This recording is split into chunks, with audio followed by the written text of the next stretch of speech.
Hey folks, welcome back. I'm DaShannon Lovin, your friendly librarian, and I'm back with some book love, so let's chat. Got a big stack today. I have several that I read during the month of May. There we go.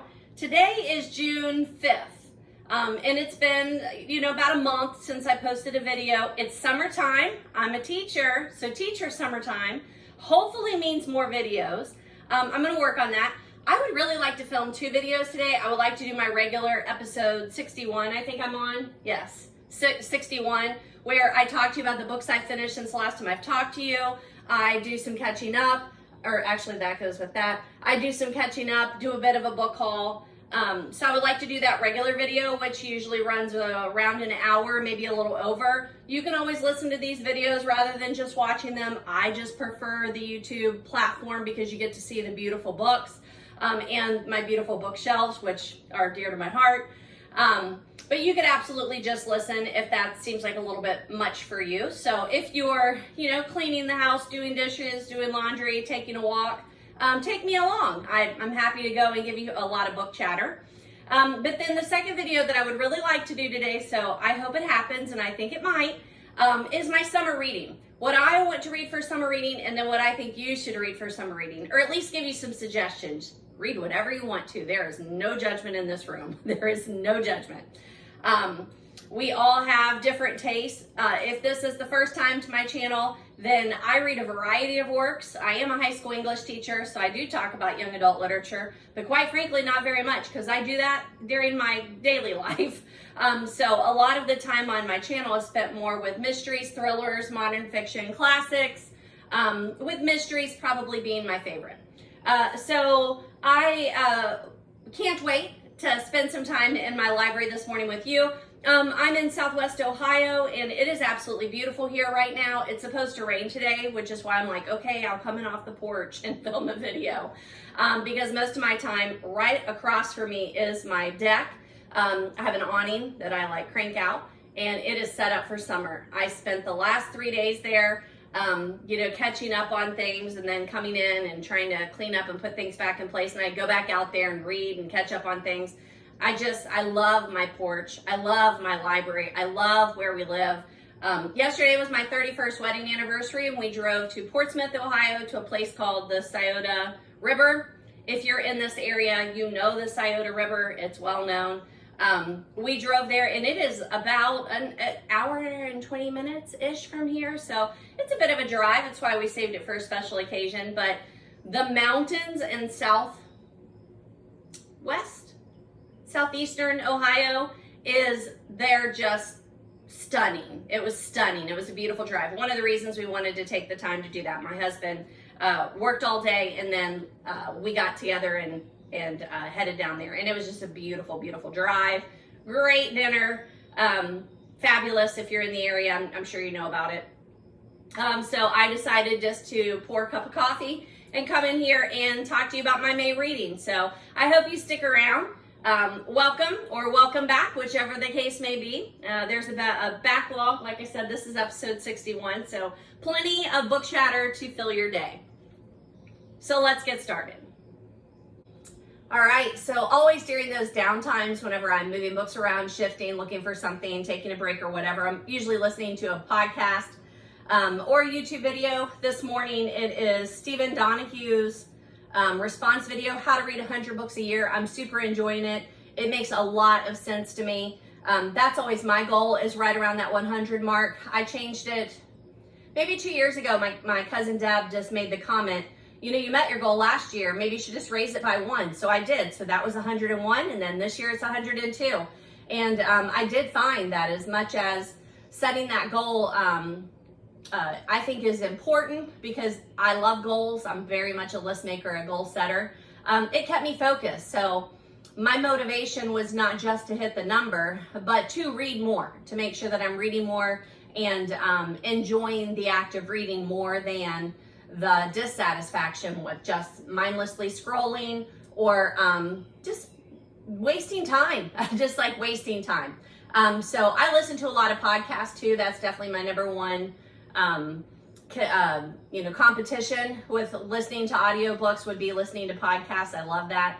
I watch a fair amount of YouTube, but really not, I don't think like not that much. I'm not super great about making sure that I follow people, and I say that as a YouTuber, so please follow me and watch my content. Whatever. But I do have certain people that I check in with, but really podcasts and audiobooks are what are popped in my ear any kind of downtime. And especially like this summer where I am, you know, piddling around the house, trying to get things caught up, doing deep cleaning. All of that is way more enjoyable to me whenever I am listening to either a podcast or an audiobook. So I would encourage you, if you've not picked up on that, to try that. You can see my mat in this one. This is so nice. This is the Emily Cromwell desk pad that I talked to you about in the last video. So you can see it's like cushioned, neoprene, I think is that word. And of course, I did not silence my phone.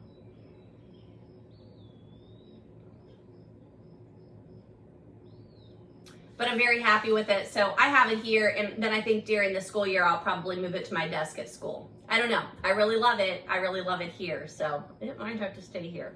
Might have to order another one. But it's her artwork, and it's absolutely beautiful. Drinking my coffee with you today. It's Nespresso. I think I'm saying that correctly. Colombian. I highly recommend it. And some creamer, regular old hazelnut or vanilla caramel creamer. Nothing special, but really good in the morning. All right, so let's get started on the books that I've read since the last time I talked to you. Well, let me grab our little calendar here. Today, this says the last time that, oh my gosh, that's terrible. This says the last time I videoed was April 29th, so yikes. But you know what? It is the end of school. I'm going to give myself some grace there.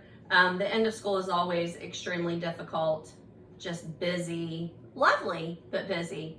I do know that today is June 5th. June, where are you? There we go. Wednesday, June 5th, so we'll get that changed up so that you know. I'll move it over there. Well, I keep thinking I'm going to knock this guy over, so we're just going to leave it there. So I always like for you to know when it is that I'm actually filming, just in case. Did COVID scar everyone like that? Like you just always think pre-COVID or post-COVID? And when you're listening to something or you're watching a show, it's always in my mind as, I wonder if this was pre-COVID or post-COVID, because you'll see little reminders, or you'll see little things, or people will make comments that you're like, yep, that's post-COVID, or yep, that's pre-COVID. Where were we the other day? And I told my husband, I'm like, what is going on? Like what was it?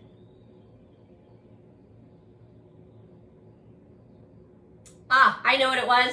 My son, we went to, the school was out, kids' last day was Thursday, staff last day was Friday. We drove to Arkansas right after work. As soon as we were done for the school year, we drove to Arkansas. It's about a 12-hour drive.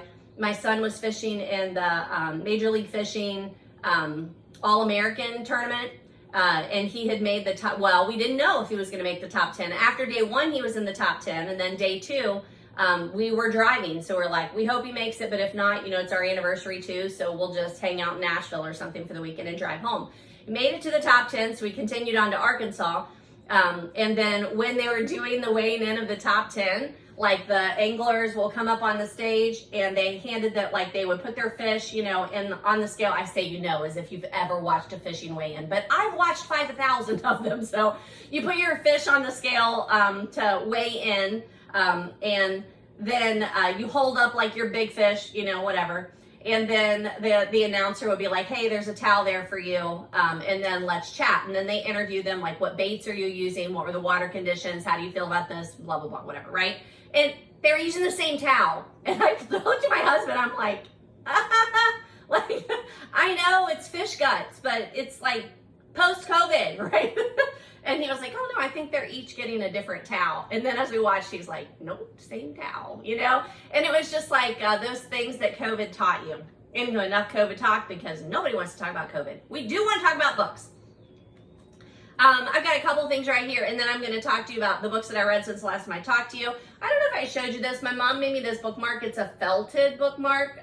She's in a ladies craft group that's really cool, and I thought that was neat, and I wanted to show that one to you. And then this Emily Cromwell that I got the book mat for, the last time I talked to her, I said, hey, she put in like These little postcards are in there with where she puts like, "Hi there, DaShannon," which I think is super cool. And then there's a bookmark. And she also has a bookmark subscription service if that's something that you're interested in. And this is very much her style, and I love it. It looks very much like the Emily Henry book. So if you're an Emily Henry fan, these would be a great bookmark for you. So I know I mentioned this before and I just hadn't talked to you about it. All right, let's get started. So the first book, oh my gosh, okay, this is not Emily Cromwell style. I don't have a book for this, but it's Hidden Pictures. I'm gonna say Jason Rekulak is the author there. Hidden Pictures. I saw the cover everywhere. I always like to toss in a thriller. A dark thriller is always good. My gosh, this was good. 5 stars for me. I love this book. I listened to it on audio or ebook. Isn't that so weird? Like when you look back and you've spent 10 hours either reading or listening and you can't remember which one it is. I'm pretty sure this was an audiobook for me. I think I had tried a couple and they just didn't sit well with me, so it took me a minute to finally get to it. God, it just seems like, how does it say that I haven't filmed the entire month of May? Maybe I haven't though. I'm looking at my shelf and I'm gonna post that at the beginning of my video. The books that I've read so far this year, it starts with Agatha Christie's Black Coffee. And it says that the last one that I own that I talked about was David Baldassi's A Calamity of Souls, which was for my book club. So, okay, maybe. Gosh, it just seems like it hasn't been that long, but man, the month of May is a whirlwind. Anywho, so Hidden Pictures, I love this one. It was an audio. It's the kind of character that I really like. It's a character who has a lot of flaws, but they're trying. They are trying to better themselves. They're trying to come out on the other side. And that is this character. And unfortunately, she gets herself into a situation that, I don't know, like, you've lost all reliability. You've lost people's faith in you. And so when you get into a situation where you need people to believe you, you need people to help you out, they're like, you know what, we've been here before. No. And that is unfortunate because she is right. There is something terrible going on. I really loved it. It's a great thriller. It would be a huge page turner if you're reading it in, in print format. But even with the audio was super good. The weird thing is, like, I had just seen the cover kind of everywhere. I hadn't paid a whole lot of attention, but I saw the cover and then it popped up on my Libby and I was like, oh, check out now. And then I listened to it. I loved it. I think a lot of you are probably in this space and that's why you're here on YouTube, is you don't have a ton of people in your real life that you're talking about books with. I am. Like, I'm a high school English teacher. I talk to my kids that are reading. I try and convince them to reading. I run several book clubs. I run a book club I've been running for about 25 years. Maybe even more than that. I need to look and catch up on that. Anyhow, for 25 years or so, I run that book club, but we read a lot of historical fiction. That's what the main consensus is. Plus, we do other things, like David Baldassi was one of ours. But so was Kristen Hanna, which is not someone that I would pick up on my own. But anywho, and then I run an Agatha Christie book club. My cousin Deb and I talk books probably daily. Wouldn't you say that's true, Deb? Probably daily. My sister and I talk books. She keeps me current on modern fiction. She reads a lot of modern fiction, romance-ish, I would say. So I get that. But BookTube is somewhere where I talk about all of them, right? So this Hidden Pictures came across my feed somewhere, and I just kept seeing it. So when it was available, I went into it blind. I don't know the author. I didn't exactly know what it was. You could tell by the cover. It's a thriller, so I was okay with that. So then I finished it, and I go to put in my 5-star review, and I'm like, oh man, this is great. I always read a couple of the reviews to kind of, get a feel for it. And they were so mixed on Goodreads. They were so mixed. I'm like, how could you listen to this book and not love it? I don't know, because 5-star read for me, right? Yeah, so that's weird. I'm not flippant about 5-star reviews either. So I'm not crazy about the star system. Like some people I think thrive on it, and I don't like it. I don't like to give an author. I feel, ooh, it's like, whenever you were young and you played with all the crayons because you don't want one not to get used as much as the others. It's that, like, oh, it hurts me to give anything less than a 3. So I've got to really not like the book to give you less than 3. 3, 4, 5. 5 is hard to get, right? So I'm kind of on the 3-star system. Anywho, kind of, if you follow me on Goodreads, you probably figured that out already. Someone gifted me this. Do you love it? It says, never underestimate the power of a girl with a book. And then her hair is bookshelves. I love that, right? Anywho, I was really confused that there were so many mixed reviews on this one because I absolutely loved it. It's fun, it's fast-paced, it's intriguing. It is very confusing because it's another one of those books, like if you need things explained to you and right off the bat, not the book for you because something is going on, you don't know what's going on. It is very thriller-ish, but you're wondering if maybe it's not supernatural. You're not quite sure. Somebody might just be messing with her. It might be horror as opposed to thriller. Like when you're reading it, all those things are going on. But I absolutely loved it. Great nuggets of writing. The characterization is fabulous. Like I feel like I met the main character. Lots of surprises throughout. I will definitely read more of this author. 5-star. 5-star. Hidden Pictures, Jason Rekulak. My next one, I also don't have a copy of, but you all have seen this cover too. It's L. Kennedy's The Deal. My daughter-in-law reads all the hockey romance, and so I wanted to read more of that. I had students that were reading this book, so I always like to look and see what are they reading, and I want to read it. No, this is not YA appropriate. This is that new adult section for sure. If you know what I'm talking about, I think I talked about it in a couple of videos in years past. You have children's literature, you have middle grade, you have what I would consider high school, and then you have new adult. Not to say that those things don't get a little fuzzy, and especially by the time they get to high school, I'm trying to get my kids to read more mature books so that they're not referring to things as chapter books and not just sticking with YA, but going through so that I can make them lifelong readers, right? But L. Kennedy, it's the spice factor that I would say not really appropriate for young adults. But they're reading it, and I don't ever censor what they pick and choose and get on their own. I'm not putting it on my high school shelves, all right? I'm not recommending it to my high schoolers, but they're reading it, so there's that. It is very spicy. There's an adaptation coming to film, which is why I wanted to read it. I need to get caught up on that. See, there is another video that I would really like to do this summer. And that would be the book to screen adaptations. I know I have several copies in here that are coming to play. One that I just saw the trailer for this morning that I'm so super excited about is Thursday Murder Club. I've read that whole series. I love that series. Richard Osman. I highly recommend it. I will be recommending that you read that if I get to make that next video of here's what I'm reading, here's what I think you should be reading. But let's get back to L. Kennedy. So hockey romance, definitely a genre out there. What do you call that? Adjacent.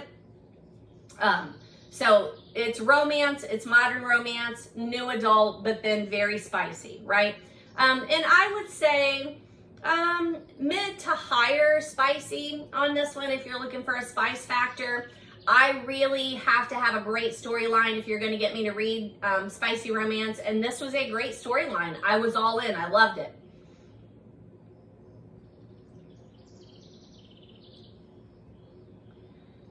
The pacing, I think, is something that makes a big deal on these kinds of books, to where they set up the story and they take about half the story to set up the story and create the tension before you get to all the spice. I think that's important. And then it did definitely go off the spicy rails, and then I might have done some let's flip through and then see what happens. But that's not to say I don't read it. I just read more quickly whenever I've got the whole story, I know what's going on, and I'm enjoying the book. It's definitely a good thing for spicy readers. I would say 20-something and up, but new adult, in my humble opinion. I'm way over 50. I'm not way over 50. I'm 3 years over 50. But I still enjoy these books. I think one of my high motivations as a reader is to be reading what people are talking about. I love the book world, so I'm a reader, and I'm a bookish person. I love to follow you know, the newsletters. I watch Book Talk. I follow bookish people. I would love for you to call me a book influencer. There's a spider crawling up my wall, which is not unusual. We live at a lake, and so there are spiders everywhere. I'm okay with that, but he is literally crawling up the wall, and I can see him from here, which says something. Just gonna let him be. They don't really bother me. Anywho, so I do highly recommend, if you are interested in hockey romance, this is a must read, and also because they're turning it into a movie, you want to get that thing read before the movie comes out. The next book that I read is, the first one I have a copy for. So we're going to put Happy Place over here and talk about Emily Henry here in a bit. Okay, so I've got 4 little Christies for you today. If you can see them, those are coming up. You're going to love those covers. But only one of those is The Underdog by Agatha Christie. It's one of the paperbacks. If you are a returning viewer, you know I love Agatha Christie. I'm in a group I started in 2022 where we are reading all the Agatha Christies in chronological order, publishing order, according to their website. I love doing that. It's a project for me. I enjoy it. That could be another video this summer. You're like, lady, I've been with you for years and you always have big aspirations for the summer, and then you sit by a pool and you read. Kind of, yes, this is true. But I'm going to work on it. But another really cool thing would be to talk to you about various projects like that I've picked up. So I'll write it down, and you never know. It's early. The days are early. Anywho, Agatha Christie, The Underdog. It is a series of short stories. They all feature Hercule Poirot. We do get Hastings back in some of the stories, but not all of them. I love Hastings. I miss him. We are now to the point in our reading where he is gone, and I miss him so much. I think the banter between the two are a lot of what I liked about Hercule novels, so I'm really missing that. But this is our 54th Agatha reading in chronological order. I also listen to the audio anytime we're doing this, and we have a meeting coming up next Friday. We are reading... It's here in the stack somewhere. We are reading They Do It With Mirrors, I think is what it's called. But I'm reading the book now. I'm almost finished. Then I will look for adaptations. Then I will look for all of the support materials, like the Wikipedia page. You know, I know a lot. I'm a librarian too, or I'm licensed for that. They shut down our library, but now I'm back in the classroom. But I am a librarian, and I'm still telling you, like, I love Wikipedia. It's a great resource now. Like, they have evolved to be more reliable. I listen to the podcast all about Agatha, and I go out there and look for other information. So I'm just on step 1 right now. I'm still finishing the book, but all of that to say, I read the book and I listened to the audio, and then there's an adaptation, and it's well done. It's well done for the particular short story, The Underdog. Now, I say that, but then a lot of these, I'm pretty sure there were adaptations for most of these. The Plymouth Express, The Affair at the Victory Ball, The Market Basing Mystery, I don't remember that one. The Lemesurier Inheritance, The Cornish Mystery, The King of Clubs, The Submarine Plans, and The Adventure of the Clapham Cook.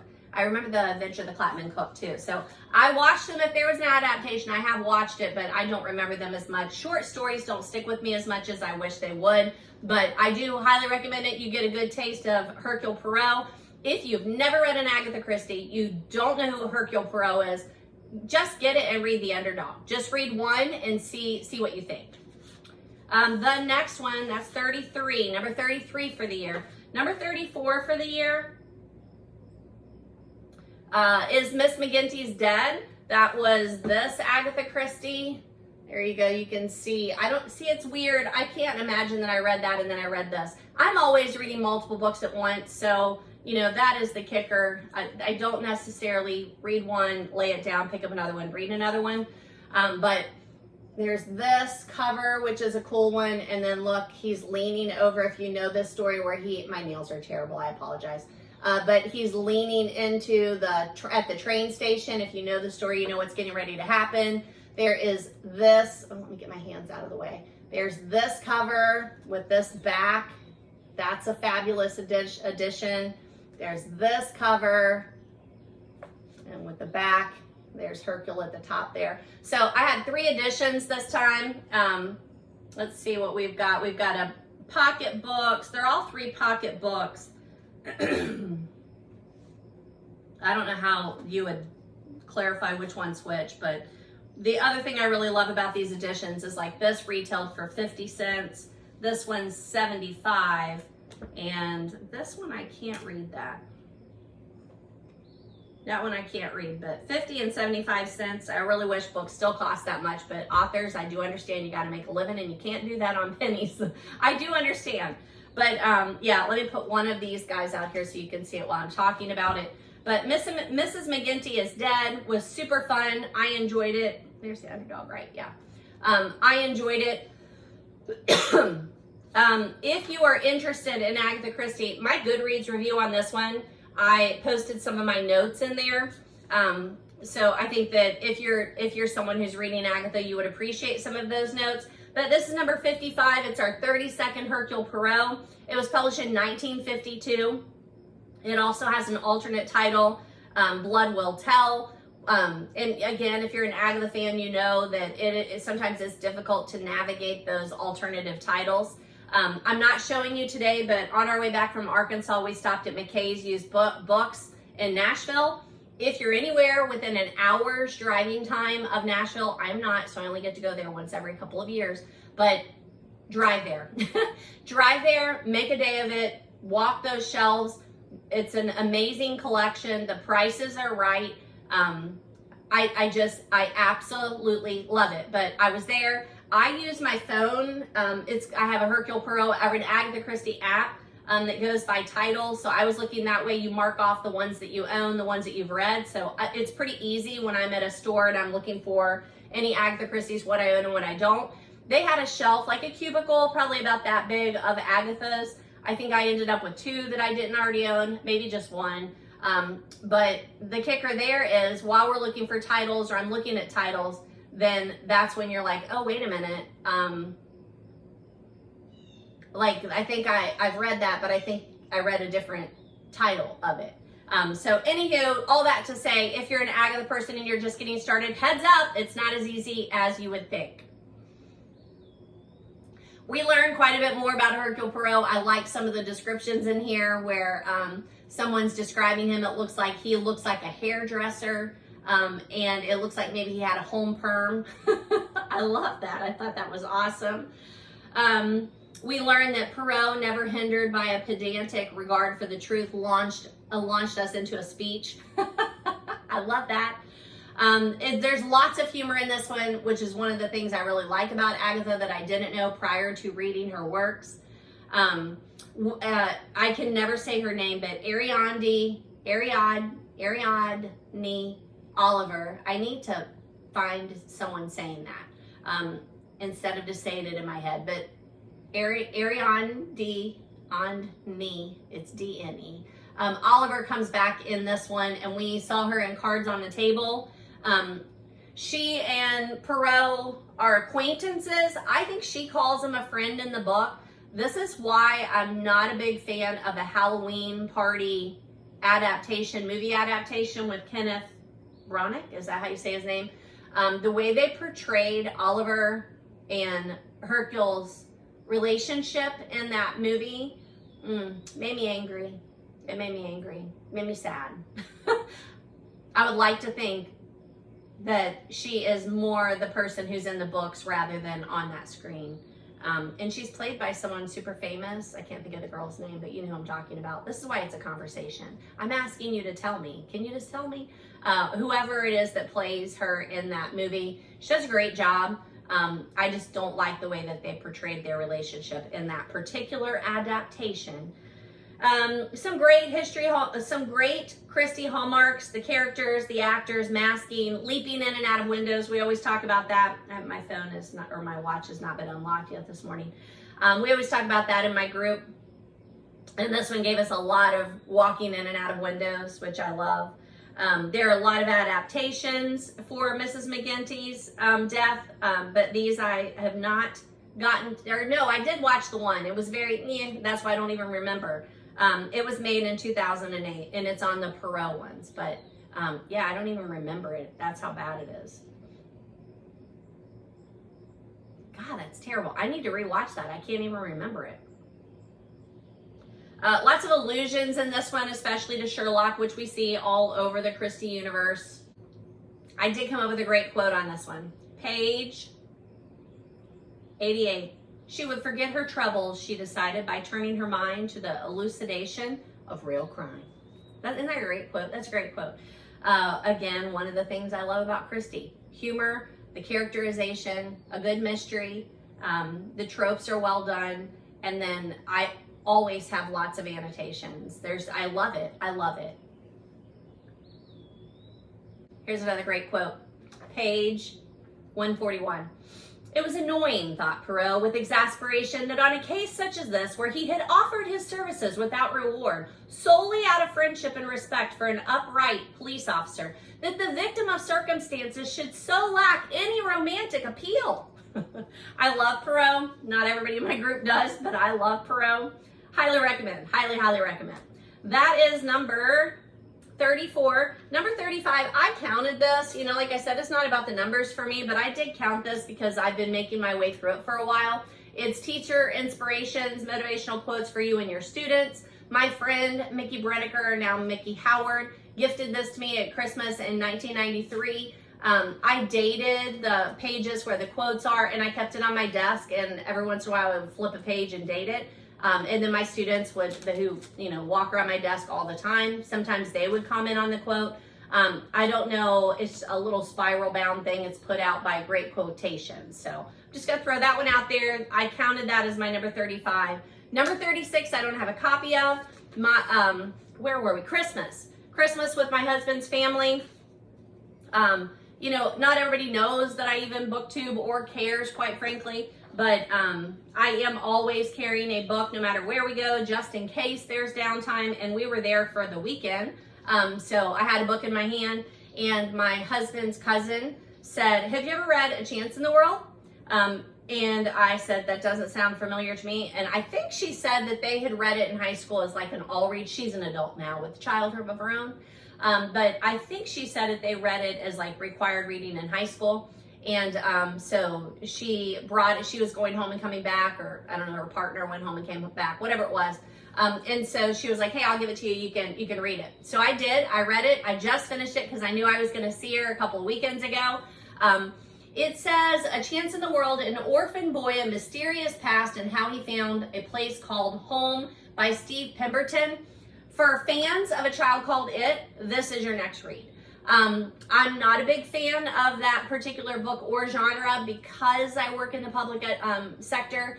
We just see so much every day that it's hard to then turn around and read about it on your time off.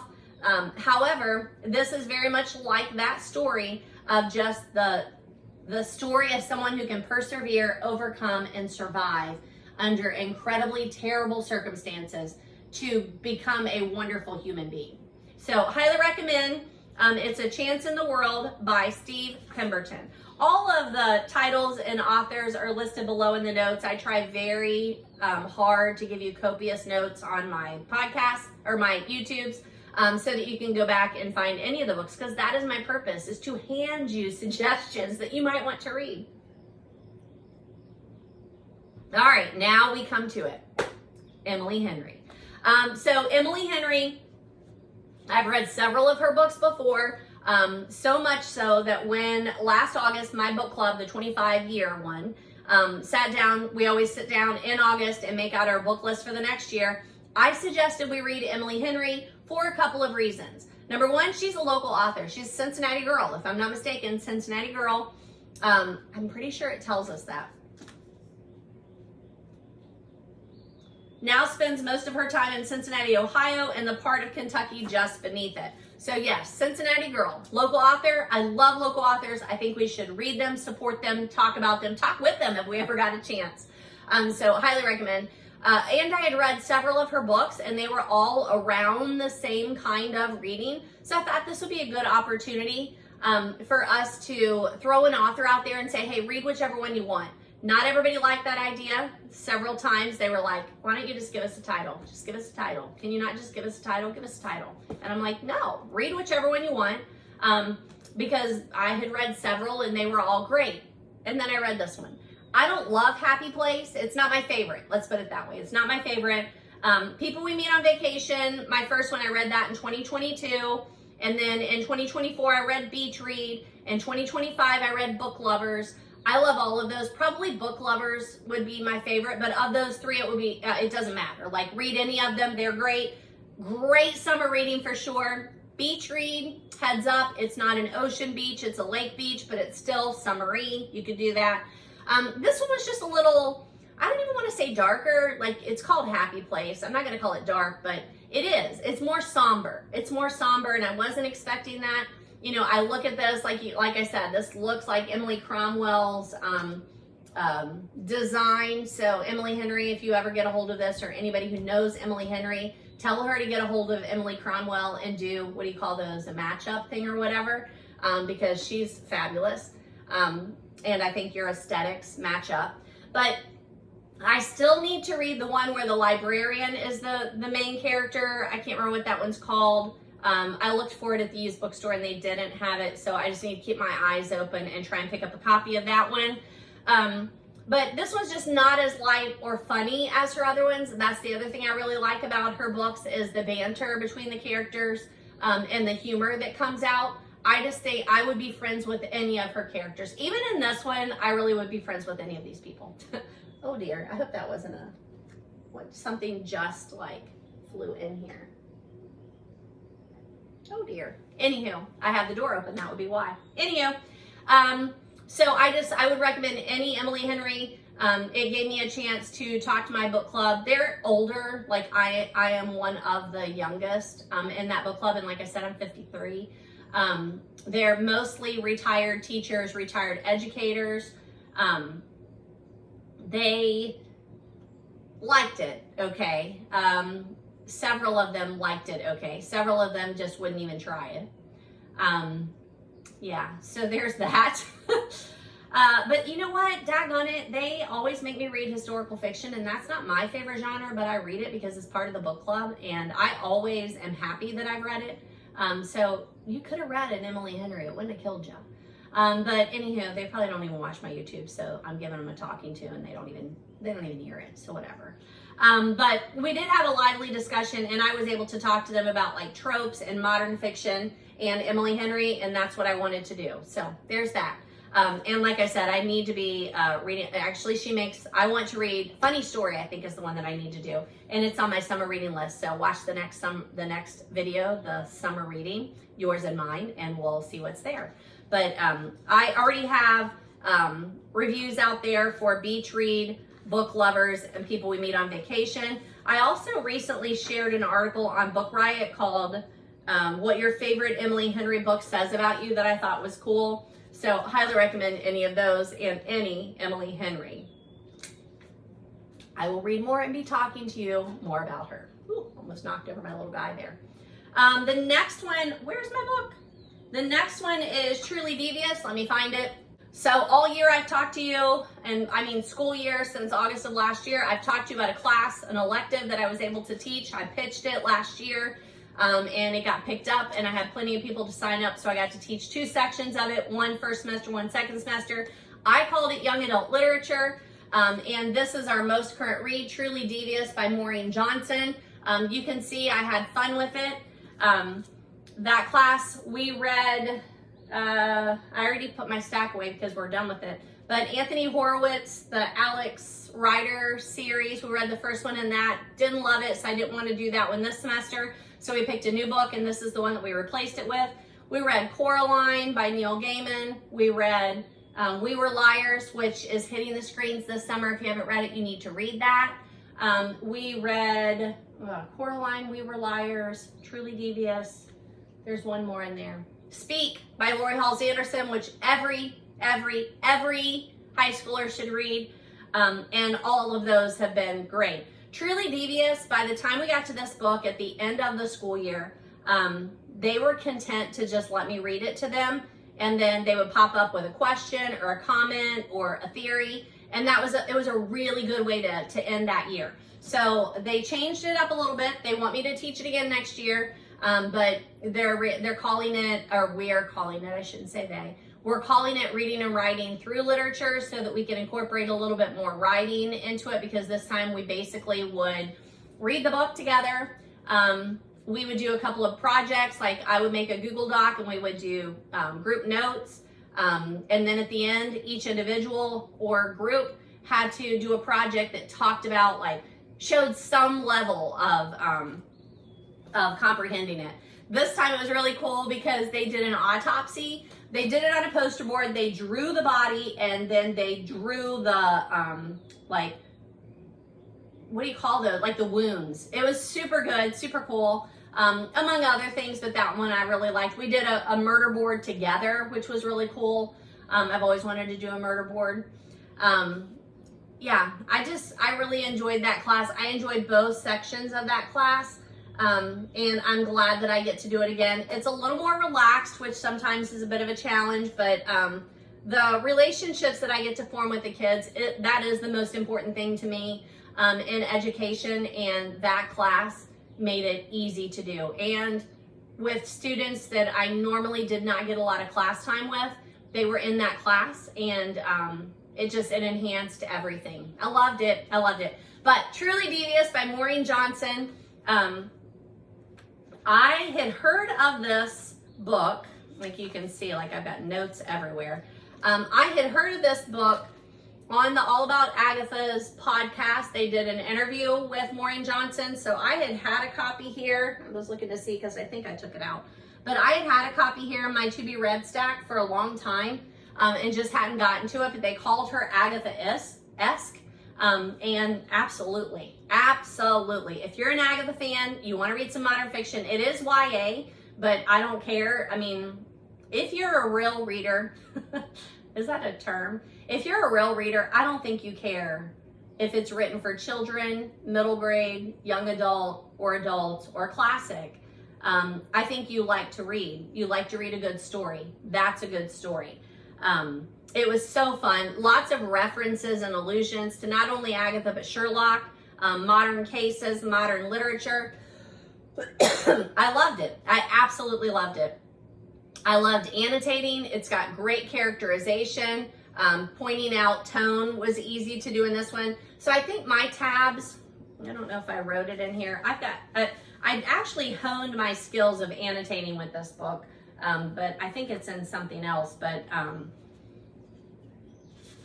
might have put it in here. I marked clues, I marked allusions, I marked tone. Those are the three colors that I pretty much played with there, as well as like some notes on when characters are introduced. I like to do that. So I don't know if you're interested in an annotation video, I'd be happy to do that too. I'll write it down and then see if I get any feedback on that. I had my students read The Hobbit this year. And when I say I had them read, we read together like the first chapter, and then some of them continued and some didn't. But we annotated together on that particular one, and we did it at the end of the year.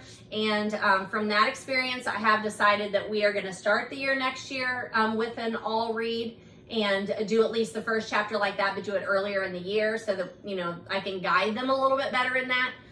And the book that I chose to do for next year is The Outsiders. So we'll see. I hope it goes well. It was 50-50 on Hobbit. I know it's high fantasy, but it's also a classic and one that I wanted them to try. But man, it was either on or off, and that made it very difficult. And I think I will get a broader audience if we do The Outsiders, but we'll see. I'm telling you, I considered so many books. Like, I've read 2,000 books at this point. Yes, I do keep track.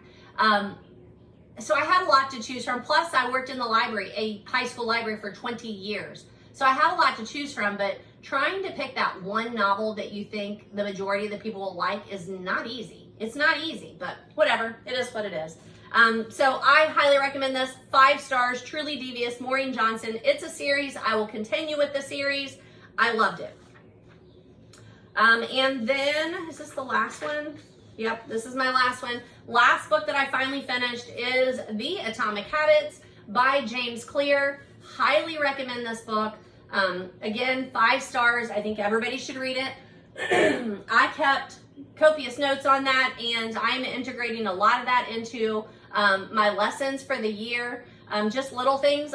A lot of it reinforces what I already do. I'm very big on reflecting, goal setting, developing habits, being very conscious of what you're doing.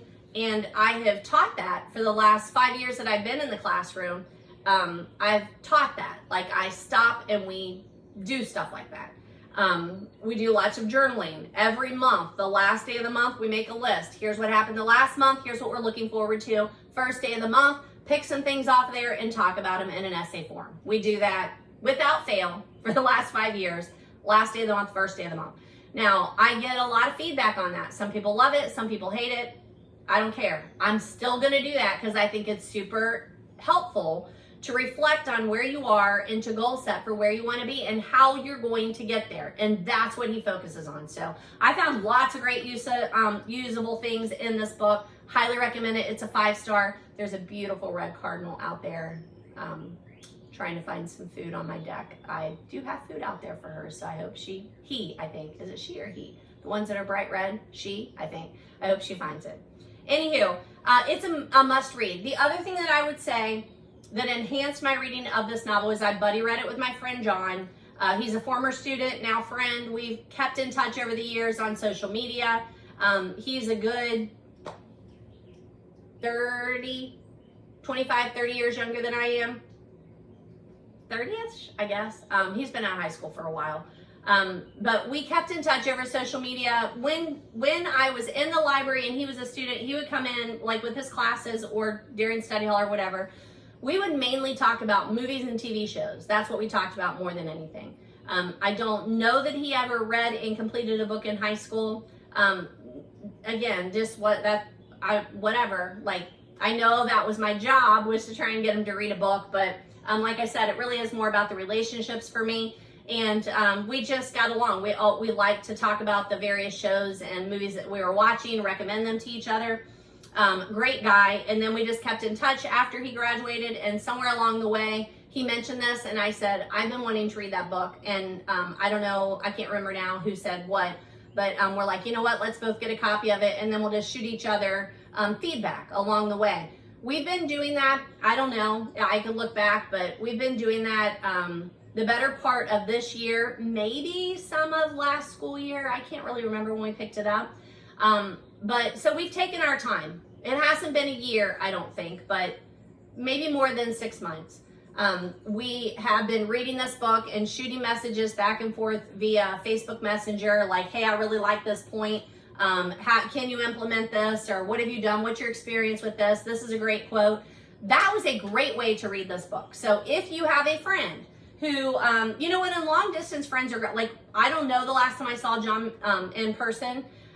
This is a great way to have that conversation too. So I just highly recommend reading this book that way. Taking your time, going through, underlining things, making comments, having someone that you can shoot ideas back and forth.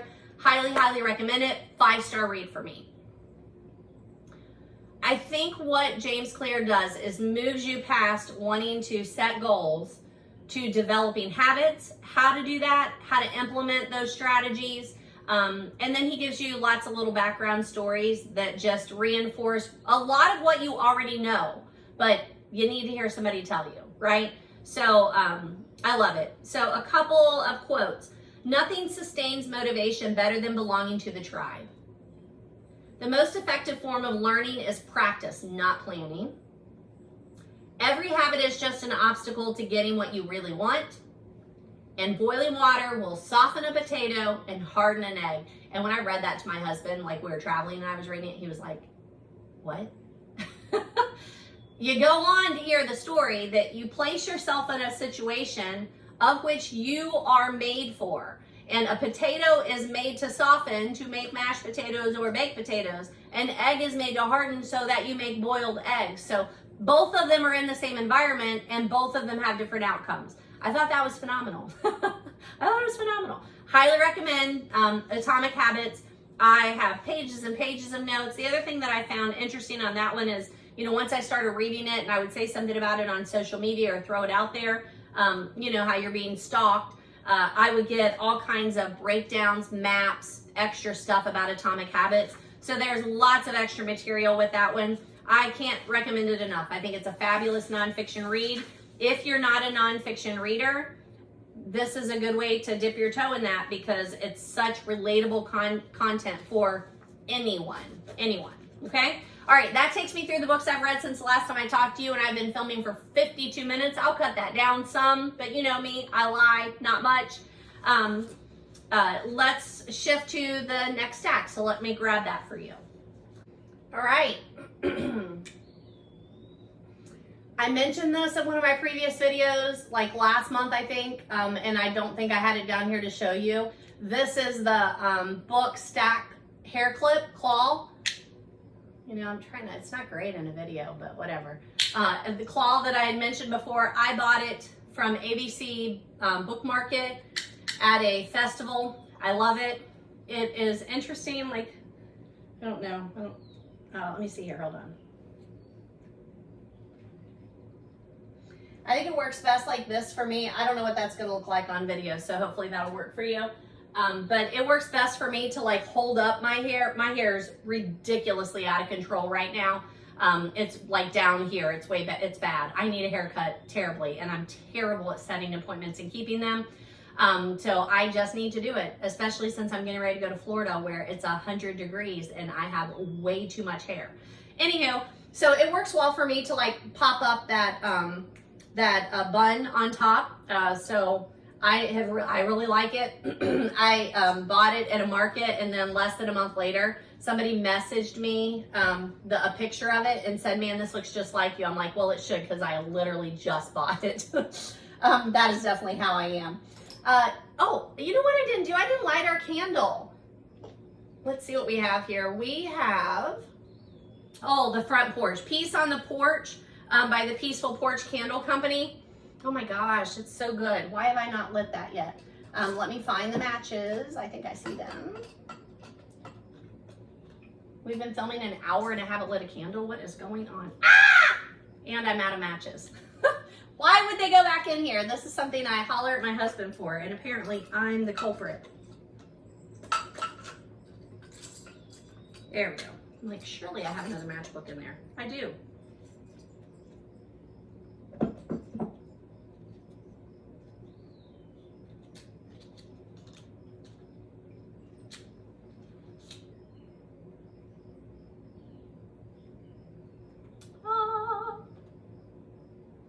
There she goes.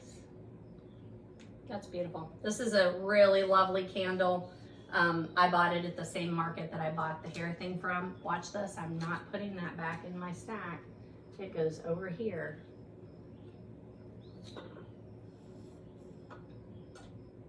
There we go. Next to my little bookworms there. There we go. Everybody's in good shape. Put those guys back in there. All right. Where were we? Oh, I did that because I was going to move this guy back over here where he belongs. There you go. I know it's kind of out, but it is what it is. It is beautiful outside, very overcast today. It'll be a good one to finish up my Agatha on the porch. All right, that takes us to the next section. So let me make sure I haven't missed something for you. Just in case you are interested, I talk about Emily Henry in episodes 29, 30, 31 and a half, 43, 50, the book club one, 51 and 60. Oh, I guess it was book club 51 or episode 51.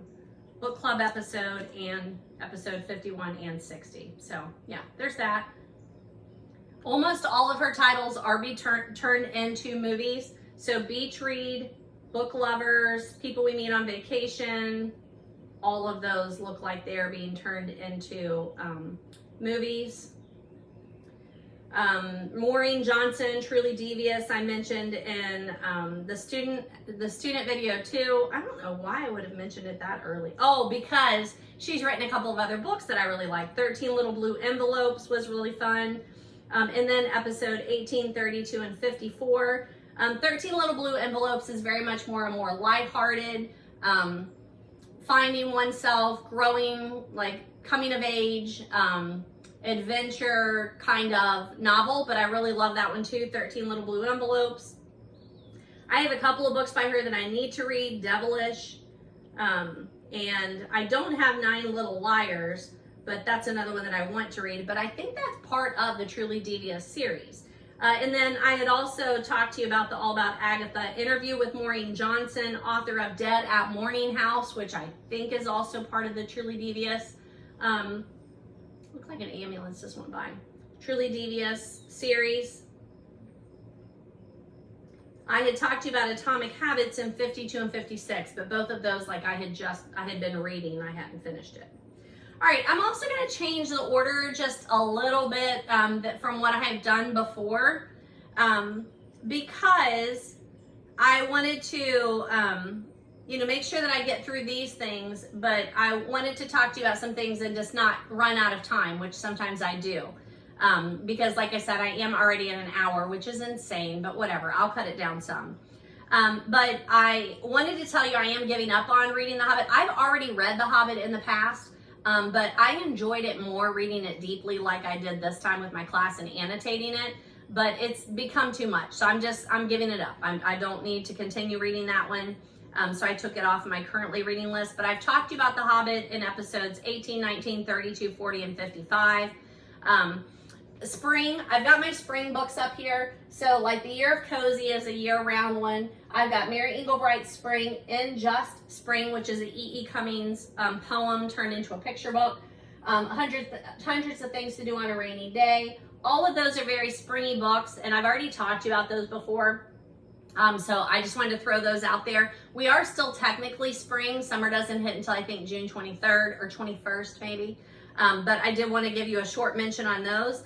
I like to watch the show Death in Paradise. I think it's on BritBox or Acorn. I have both and I love them both. I highly recommend both of them if you were a British mystery fan. But I didn't realize that it was based on a book series. So A Meditation on Murder, Death in Paradise #1, they're by Robert Thorogood. So those are on my to be read list. I didn't realize that those came from a series. I think it would be a fun listen. But I love the covers of those, so you just might want to look at that too. I think you might enjoy that. My craft group, this last month, like I've talked to you about this craft group. We call them the shoebox crafts. You're supposed to be able to carry everything in a shoebox, and you have a craft for everyone at the table to do. We lost one of our members in February, I think it was, and so now we are down to 6. But my choice for making, and we miss you, Kathy, so much. Like I say it, and then I'm just like, it's such a loss.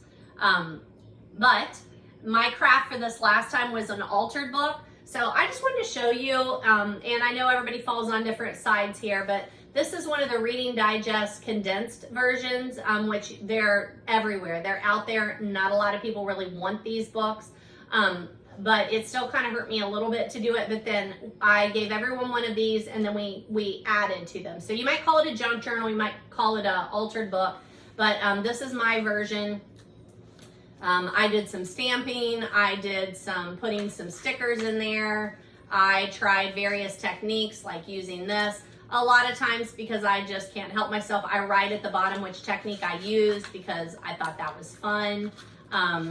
I've got a little table of contents there, but this was fun. I enjoyed it. I wanted us mainly to have a place to put some techniques and to share some things, like here's our washi, some ephemera. Yeah, I don't feel like I need to go through this whole thing. This is not an altered book crafting video, but I enjoyed this. So just wanted to share that book with you today, that I had done that in my craft group.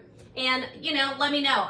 When I knew I wanted to do that, looking for videos like YouTube videos or other kinds of how-tos was not as easy as I thought, because there's so many about altar books or junk journals. But I don't know.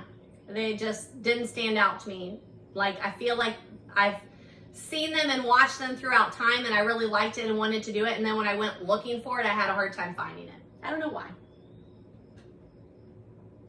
I was listening to From the Front Porch with Annie B. Jones from Thomasville Bookstore in Thomasville, Georgia.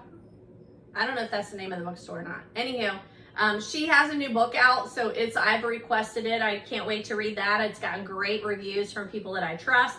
But I love that podcast. It's called From the Front Porch. Another one just dropped yesterday. I think it drops today, because they drop on Thursdays. I just saw it in my feed this morning. But she mentioned the terms backlist, front list, and completion, like of an author. And that's another reason I really like Book Chatter, is I hear these terms, and then when I think about them, I'm like, oh, I didn't realize there was a word for that. So, you know, backlist is if Emily Henry comes out with a new book like she did in June, right? A big happy something. I'm messing that up with the big happy bill or whatever that is that's going around right now with Trump. Big Beautiful Life. I think that's what it called. Anyhow, when she came out with that, you would call that a front lister, I guess. And then reading all the back, back list would be all of her books that have come out prior to that. And then if you're trying to read everything she's done, that's completion. And I hadn't heard those terms, and I wanted to throw those out to you because I thought those were cool. This is why I wanted to move this to this portion of the video. That way, if I don't get to a lot of the other stuff, it's like, okay. But Jenna Bush Hager,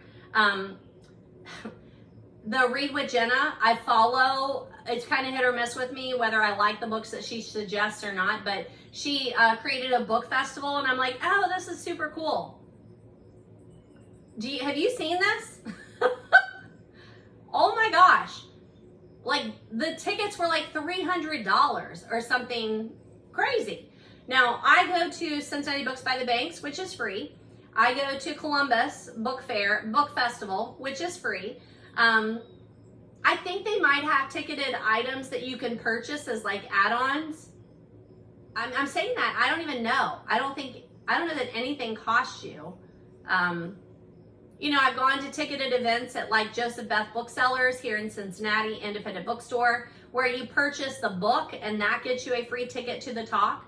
But $300 on top of having to go wherever this festival was. Okay, you know, like whatever. I'm sure there's a whole group of people that went and loved it, and it was a fabulously put on festival with lots of free book swag, I'm sure, right? But my gosh, definitely I'm not the audience there, I guess. And I think that's the kicker with things like this. You do feel like you're the audience. With something like a Jenna's book club or whatever, you feel like you're the audience, and then all of a sudden this comes out and you're like, oh, we are definitely not the audience. It was going to be in Nashville. It's already taken place, so I don't know how it went, but I kept meaning to mention it to you in case it was something that you wanted to go to. I'm pretty sure it's already taken place. But the tickets were I just felt like that was really extravagant. But I did want to throw it out there. Some of you may be in a different place than I am, to where you're like, yeah, I think that's great and it's totally worth it. I know I keep seeing the Golden Girls Cozy Mystery book series being talked about, so I just wanted to mention it on here so that I get it on my radar too. I think it's called Murder by Cheesecake is the first one in the series. Now, feedback from people that I follow or listen to has not been great for the series, so I felt like it would probably be a good cozy audio for me. I'll look that up. Solika Jihad, I think is how you say her name. I talked to you about her before. We read the book Between Heaven and Earth or something like that. Was her memoir about her journey with, I think, leukemia. Our book club read it, I think last year, if I'm not mistaken. So I've been following her. She's married to, very famous musician who has his own story that is awesome. But I started following her journaling, her sites or whatever, social media, because there was an article in the New York Times called Solika Jihad is journaling her way through cancer for the third time. It was a great article, and then that led me to listen to her other stuff. Judy Blume's Forever, I've never read that, so that's on my summer reading list. They're turning that into a movie or a show, so throwing that one out there to get that read before we're done. And then, like I said, hopefully I'll make a separate video today about just summer reading, what I want to read and what I think you should read. All right, so that takes us to this stack here, some of these that I'm revisiting, etc. So on Mother's Day, I went to my sister's. We went to a wine thing. We went to the Hyde Park Farmers Market. She went to spin class. Me, my dog, and my dad all walked around Hyde Park area, visited some little free libraries, and then we also did afterward like that, I think. I can't quite remember which one was which, but we picked these up. Sorry, I'm like seeing something in the window there. We picked these up, and then I will read them, pass them on to my sister, and then she'll put them back in the free little libraries. But Better Homes and Garden, Savor magazine, we got 2 of those, so we picked those up. And then these 2 came out of that, which I thought looked super cool. I think I'm going to take this one to Florida with me. Pink Palazzo by Kiki Astor and Low Season in Saint Tropez. This is a bit of a gamble, right? Because I'm going to take it with me, and then what happens if I start reading it and I don't like it? Then I'll just pass it on, but then I'm left without a book. As if I'm not going to pick up a whole box of books when I'm in Florida and mail them back, book mail. I will. So I'll just do it. But this Pink Palazzo says, she came to Palm Beach to fix her life, but instead found faded grandeur, dark secrets, and forbidden passion. So those look super fun. And then this was also in there. Decorated pages, decorated paper designs, and it's just pattern paper that I can use in crafting. My mom gave me this. She was cleaning things out and had it. Alice in Wonderland, Lewis Carroll. I have already read this book. I don't recommend reading the book. It's so weird. But this, she picked up, or she just passed on. It's a really old book, so it will go, I think, right here are my old books pile. So I will put it in there. I think it was the last video I talked to you about this. Curtis Sittenfeld, who is local. You have heard the Sittenfeld name in the news lately. Trump pardoned her brother, P.G. Sittenfeld, who is a Cincinnati kind of councilman, politician-ish, who was charged with racketeering, maybe? I don't know. I'm not a big follower of all that kind of stuff. But he was in the list of people that Trump has recently pardoned. But this is his sister, who I follow and love her writing. American Wife and Prep, both of these I highly recommend. They're coming of age, I would say new adult-ish. If not adult, this one more new adult than this more adult. This follows Bush, what's her name? I do this every time. Laura Bush, it's a fictionalized version of Laura Bush. This is more like college coming of age. Both of them are very somber novels, very much literary fiction, but I did not have a review out there for American Wife. So I added a review of this one, and I do highly recommend it. I love this book. I think we did this for a book club. I read Prep in 2007, and then I read this one in 2010. At least one of those was for the book club, but I don't remember which one. But in American Wife, you just get a really good picture of what it would be growing up in that kind of class and situation, and then marrying into the family that they're all politicians and that life is very high stress and has its own issues. I really enjoyed it. I think it's great. I know that Curtis Sittenfeld has a number of other books that I plan to read at some point too. She's definitely an author I will continue to read. And I also like that she is a local author. So highly recommend American Wife by Curtis Sittenfeld. I just wanted to show you this. It's another Emily Henry that I own, Book Lovers. And I've already talked to you about that one, but I just wanted to pull it back out here so you could see the cover, because all of hers have that same kind of aesthetic. And then look again, see how it fits, the Emily Cromwell designs. This is another one that I picked up this past weekend. We stayed at Staybridge Suites, I think it was called, in Hot Springs, Arkansas for the fishing tournament, and they had a shelf of take one, give one, take one, or whatever you want to call it, shelf. And everywhere I go, I have a tote of books in the trunk of ones that I can donate in places like this. And I'm glad, because I picked this up and I thought it looked cool. Ask Again, Yes, a novel by Mary Beth Keane, author of Fever. And at the top, it says it's a Target Book Club pick. So I figured this will be a good one for around the pool. So happy to read that. I don't know where this one came from. I think I picked it up in a free little library somewhere too. But Cottages, the summer issue. This one I picked up in a free little library somewhere. God, I don't remember. But Thomas Perry, and when I say I picked up, like I traded. Like I said, I have a bag. I'm not just taking books. I'm exchanging. Thomas Perry, The Burglar. I thought it looked interesting. This is another, oh, you got a little ant rolling around there. Why? Because you have the door open. I took all, well, my parents helped me take all of my houseplants outside, and I do feel like every time we do that, that we have waken up the tribe.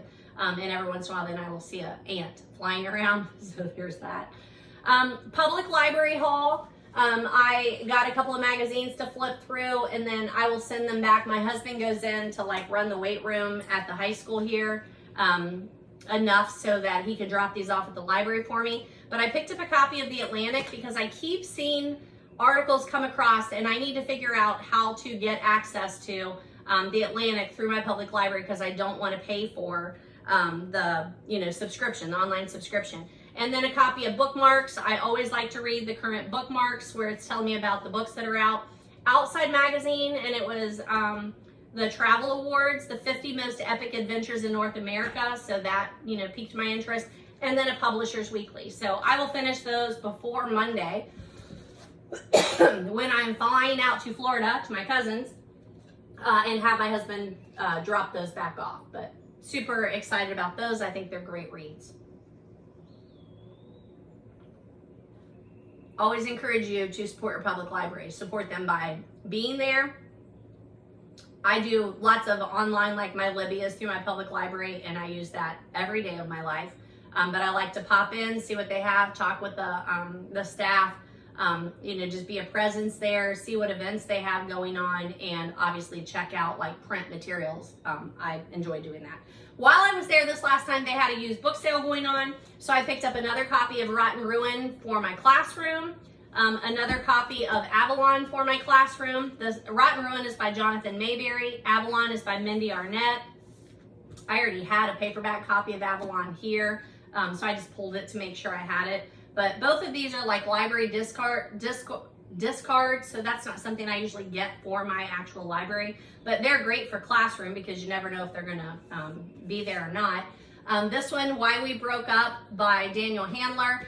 So I will check and make sure I have reviews out for these, and then I've talked to you about them. If not, I will add a review and talk to you about them in another video. Okay, so there you have it. That's all I think I needed to talk to you about, and I'm at 1 hour and 19 minutes, which isn't terrible, but let me take a look-see real quick and make sure. Yep, I'm happy with that. So thanks for coming along today. Thanks for spending the morning with me. It's getting a little toasty in here. This sounds crazy. It does tell you a little bit about us though, but I just turned on the air conditioning yesterday, June 4th, maybe the latest we've ever turned it on. But here in Cincinnati, we had a couple of hot days, but not many. And then we've had long stretches of just cool, wonderful weather. So up until yesterday, I just really didn't feel like we needed to have it on a lot. And I mean, we had company 2 weekends ago, and I'm surprised we didn't turn it on then, but it doesn't appear that we did. But yesterday I'm like, okay, we need to turn it on and get that fan moving and see what's going on. But it's still a little stuffy in here, so I'm gonna have to change into a tank top. I've already worn this shirt before. I'm pretty sure we have crossed a milestone, and I have worn all of my bookish t-shirts, sweatshirts, long sleeve shirts, all of them. But I'm gonna check today. That's another thing on my to-do list. Being a teacher, we take a lot of abuse for being off in the summers, and I think I've dealt with this before. I think I've addressed this on this video. I work so incredibly hard all year, way beyond an 8-hour workday. Most days. I deserve this time off. So I say I will be taking off June and July, then we go back in August. But people will be like, oh, you get 3 months of summer. No, you don't. You get 2 if you're lucky. But even this summer, I need to take about 6 hours of graduate time. I have a couple of ideas for that, so I don't think it's going to be that taxing, but I need to do about 6 hours to top out on my pay scale, because I think I did mention last time that we are down to 3 years. 3 years to retirement. That's my game plan. So that's where we are.